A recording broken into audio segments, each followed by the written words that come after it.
Good morning friends, मैं हूं सत्य प्रकाश देवड़ा। स्वागत करता हूं आपका अपने यूट्यूब चैनल पर।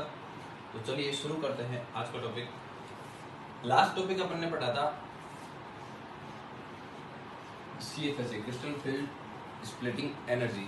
तो अपन ने डी ऑर्बिटल को दो पार्ट में बांटा था, ऑक्टाहेड्रल के लिए और टेट्राहेड्रल के लिए, T2G और Ag। तो सबसे पहले अपन क्या ले रहे हैं,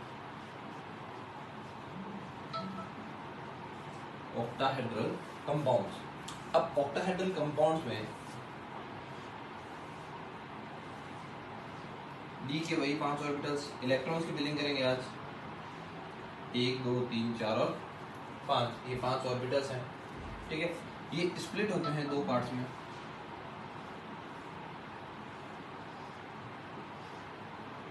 ऊपर वाला Eg और नीचे वाला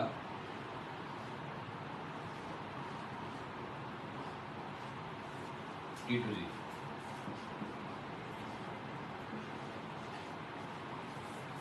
ठीक है, इसके अंदर 3 ऑर्बिटल्स हैं, कौन से?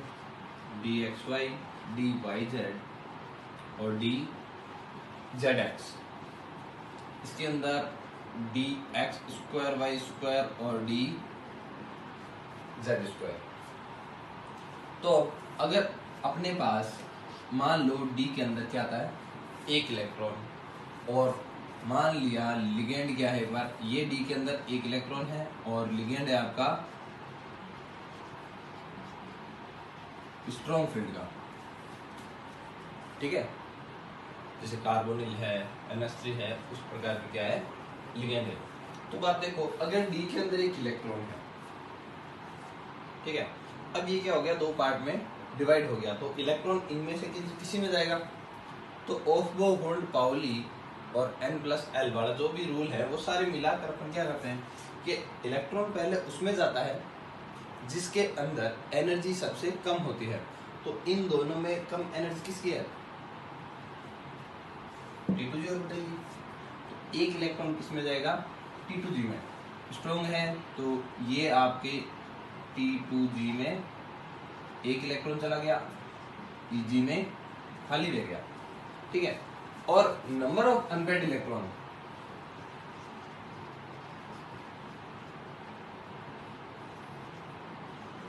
नंबर ऑफ अनपेयर्ड इलेक्ट्रॉन वो रह गया अपने पास 1।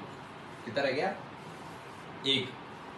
अब मान लो D में आपके पास कितने इलेक्ट्रॉन है, 2। D में 2 इलेक्ट्रॉन है, मतलब ये D के अंदर 1 और ये क्या हो गया, 2 इलेक्ट्रॉन पहले उसी में जाते हैं जिसकी एनर्जी कम होती है। तो कम ये वाली है, 1 इलेक्ट्रॉन इसमें गया, दूसरा इलेक्ट्रॉन इसके अंदर, दोनों एक के अंदर नहीं जाएंगे जब तक कि ये पूरे फिल नहीं होते। 2 हो गए।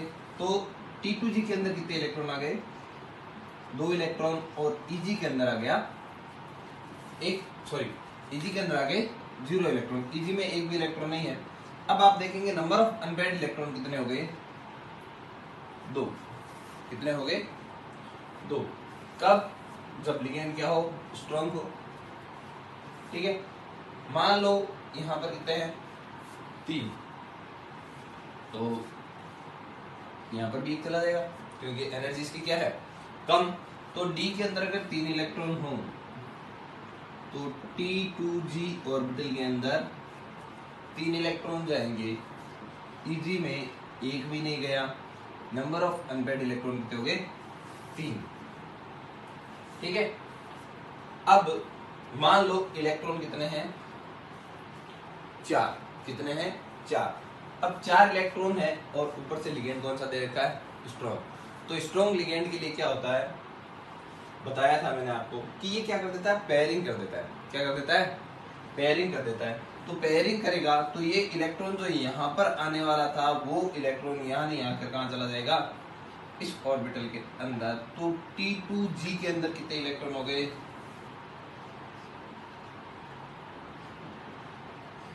T2G में टोटल इलेक्ट्रॉन 4, Eg के अंदर 1 भी नहीं गया, नंबर ऑफ अनपेयर्ड इलेक्ट्रॉन कितने हो गए, 2। ठीक है, इसी प्रकार अगर अपने पास क्या आता है, D5 D5 आ गया तो पेयरिंग करेगा, क्योंकि लिगेंड कौन सा अपने पास स्ट्रॉन्ग फील्ड का लिगेंड है, स्ट्रॉन्ग फील्ड का लिगेंड है तो पेयरिंग करेगा। पेयरिंग करेगा तो ये इलेक्ट्रॉन यहाँ नहीं आकर ना यहाँ आएगा ना यहाँ आएगा, कहाँ आएगा इसके अंदर, तो ये चला गया यहाँ पर। तो देखिए ये हो गया T2G के अंदर टोटल 5 इलेक्ट्रॉन, Eg के अंदर आ गए 0 इलेक्ट्रॉन, और नंबर ऑफ अनपेड इलेक्ट्रॉन कितने रह गए 1। हो गया यहाँ तक। अब देखें अगर इसके अंदर इलेक्ट्रॉन हो 6, 5 और ये क्या गया 6, तो D के अंदर अगर 6 इलेक्ट्रॉन हो, ये क्या हो गया D6, तो ये वाला इलेक्ट्रॉन भी किसमें आएगा T2G ऑर्बिटल में आएगा, तो ये आ गई T2G के अंदर। तो T2G के अंदर टोटल इलेक्ट्रॉन 6, Eg के अंदर 0, और यहाँ पर नंबर ऑफ अनपेड इलेक्ट्रॉन भी आप कितने आ जाएंगे 0। अब ध्यान से देखना, अगर आपके पास आता है D7, क्या आता है D7, तो 6 इलेक्ट्रॉन यहाँ पर फिल हो चुके हैं, ये है आपका 7वां इलेक्ट्रॉन। तो 7वां इलेक्ट्रॉन कहाँ आ जाएगा Eg ऑर्बिटल के अंदर, तो यहाँ पर क्या हो जाएगा T2G के अंदर 6, क्योंकि ये इलेक्ट्रॉन इसके अंदर फिल नहीं हो सकता, एक ऑर्बिटल के अंदर मैक्सिमम 2। अगर D के अंदर 7 इलेक्ट्रॉन हो तो ये यहाँ पर 6 इलेक्ट्रॉन चले गए, 7वां किस में जाएगा इसके अंदर, तो T2G में 6 इलेक्ट्रॉन और Eg में 1 इलेक्ट्रॉन। तो अनपेड इलेक्ट्रॉन कितने हैं, एक ही है, बाकी सारे पेड हो गए। तो अब देखिए यहाँ पर नंबर ऑफ अनपेड कितना आ जाएगा 1, ठीक है। अब अगर आपके पास क्या हो, इधर आ जाते हैं, D8 हो, ठीक है, D8 है, तो अब क्या करेंगे, ये 8 इलेक्ट्रॉन्स, 7वां इसके अंदर था, 8वां किस में जाएगा इसके अंदर, क्योंकि इन दोनों की एनर्जी क्या है लगभग सेम है, तो एक एक करके इलेक्ट्रॉन बढ़ते हैं, 1 इलेक्ट्रॉन इसमें और 1 इलेक्ट्रॉन इसमें। तो T2G के अंदर 6 इलेक्ट्रॉन और Eg के अंदर 2 इलेक्ट्रॉन। कब, जब लिगेंड क्या है स्ट्रॉन्ग है, ठीक है। तो नंबर ऑफ अनपेड इलेक्ट्रॉन कितने हो जाएंगे 2, नंबर ऑफ अनपेड इलेक्ट्रॉन 2। अब आपके पास अगर D9 कॉन्फ़िगरेशन है तो यहाँ पर क्या हो जाएगा T2G के अंदर 6, चलो ये हो गया 9, ठीक है, ये पूरे फिल हो गए। अगला इलेक्ट्रॉन किसके अंदर आ जाएगा Eg के अंदर आएगा, Eg के अंदर कितने आ गए 3, तो वापस नंबर ऑफ अनपेड इलेक्ट्रॉन कितने हो गई 1, ध्यान रहे। अब क्या आ गया D10, अगर आपके पास क्या आता है D10, मतलब D के अंदर आपके पास क्या है 10 इलेक्ट्रॉन है, तो आप कैसे फिल करेंगे, तो ये यहाँ पर क्या हो जाएगा कंप्लीट हो जाएगा, इसके अंदर भी सारे पेड, इसके अंदर भी सारे पेड। तो T2G में मैक्सिमम 6 इलेक्ट्रॉन हो सकते हैं, Eg में maximum 4 electron, number of unpaired electron 0। तो ये हो गए इनकी इलेक्ट्रॉन्स की फिलिंग, ठीक है। अब अनपेड इलेक्ट्रॉन से अपन क्या निकाल सकते हैं, इसका मैग्नेटिक मोमेंट, चुंबकीय आघूर्ण। तो चुंबकीय आघूर्ण निकालने का फॉर्मूला क्या होता है, mu is equal to under root n plus 2।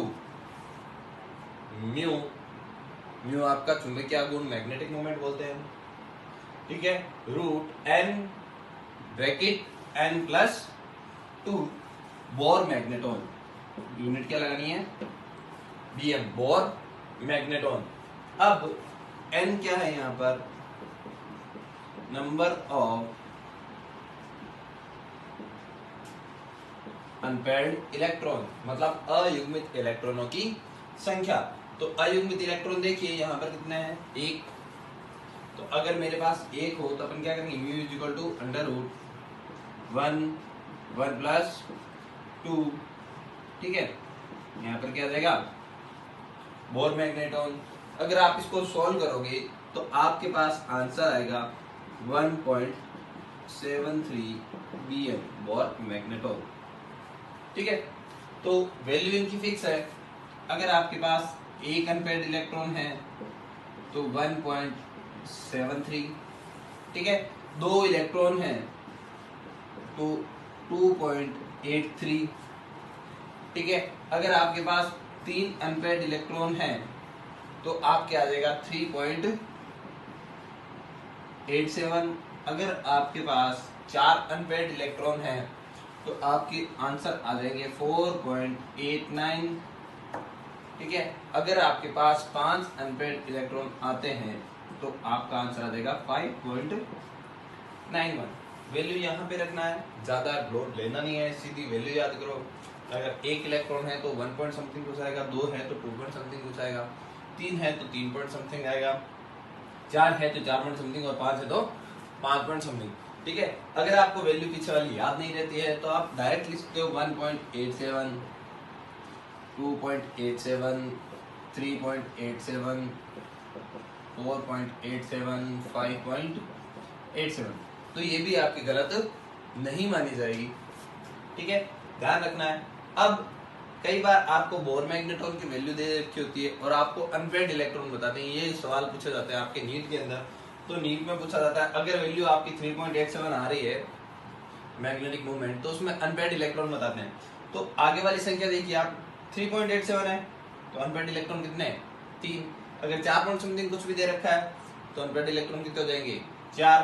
5 point something value दे रखी है तो अनपेयर्ड इलेक्ट्रॉन बताते हैं तो 5, ठीक है। यही काम है। अब ये कर रहे थे अपन स्ट्रॉन्ग लिगेंड के साथ, अब अपन करेंगे इसको वीक लिगेंड के साथ। ये यहां से स्ट्रॉन्ग लिगेंड हटाया, नंबर ऑफ अनपेयर्ड इलेक्ट्रॉन हटाए,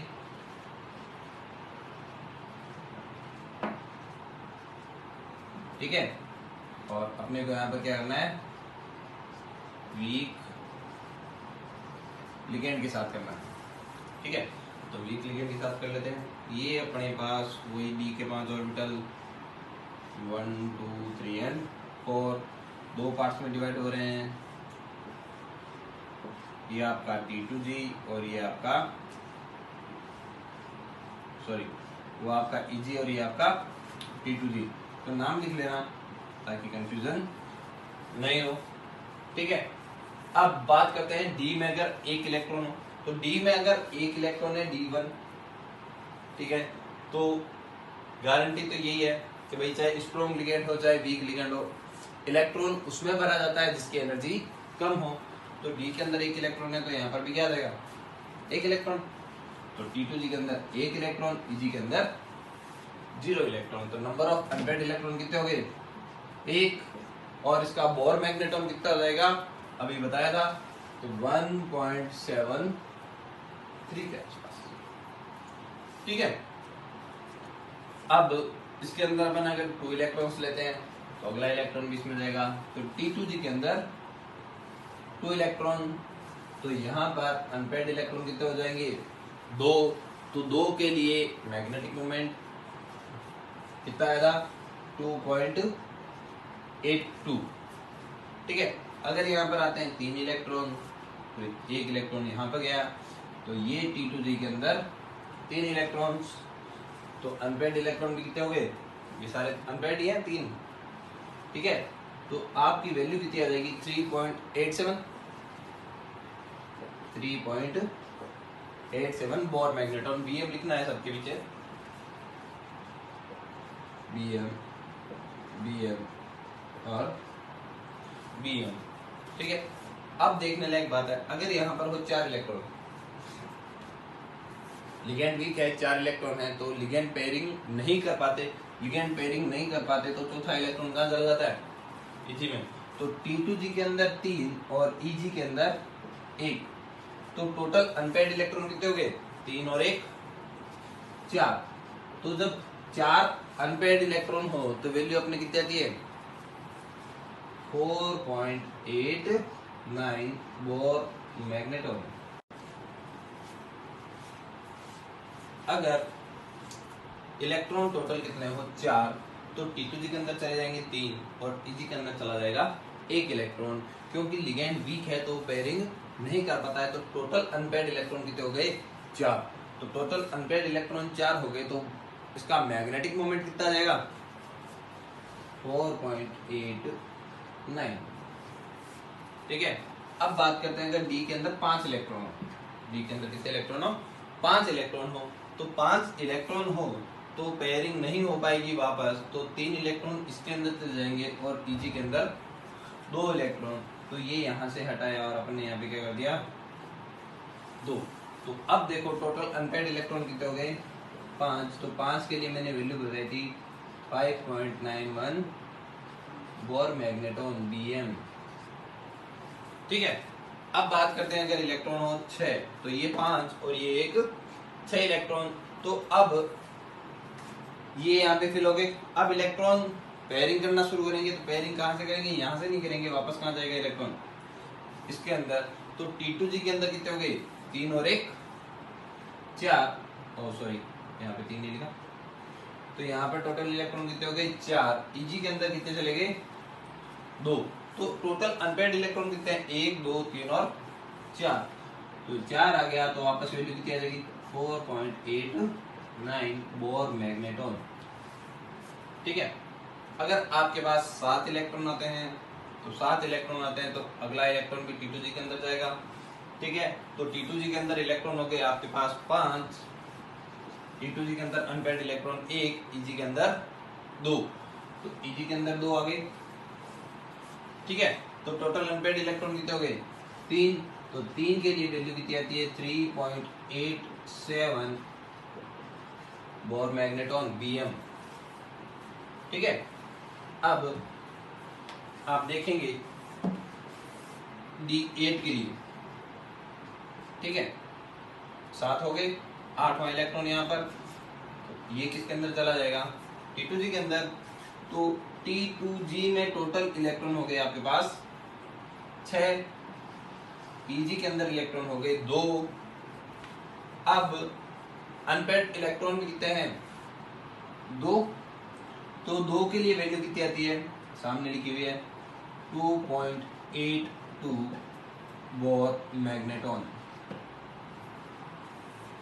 ठीक है, अब अगर D9 आता है, ये सारे फिल हो गए 9 इलेक्ट्रॉन, 9वां इलेक्ट्रॉन इसके अंदर भरोगे आप, तो T2G के अंदर मैक्सिमम 6, Eg के अंदर मैक्सिमम अभी 3 है।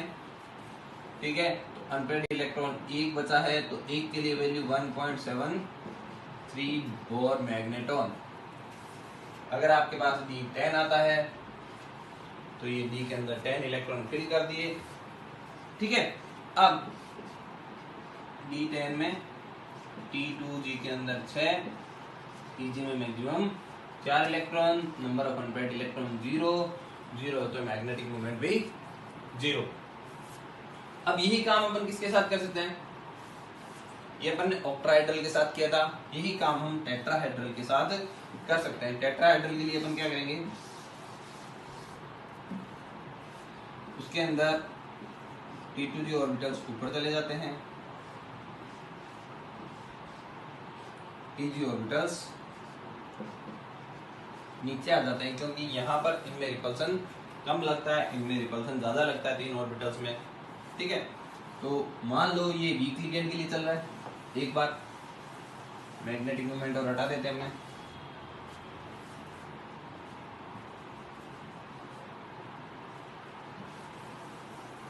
ठीक है, सिर्फ इलेक्ट्रॉन बढ़ते हैं। अब अगर D के अंदर क्या बात हो, 1 इलेक्ट्रॉन हो, तो आप आसानी से बता सकते हो 1 इलेक्ट्रॉन इसके अंदर है, तो Eg के अंदर 1 इलेक्ट्रॉन जाएगा T2G में 0। ठीक है भाई, आप इसको उल्टा ही कर दो, चलो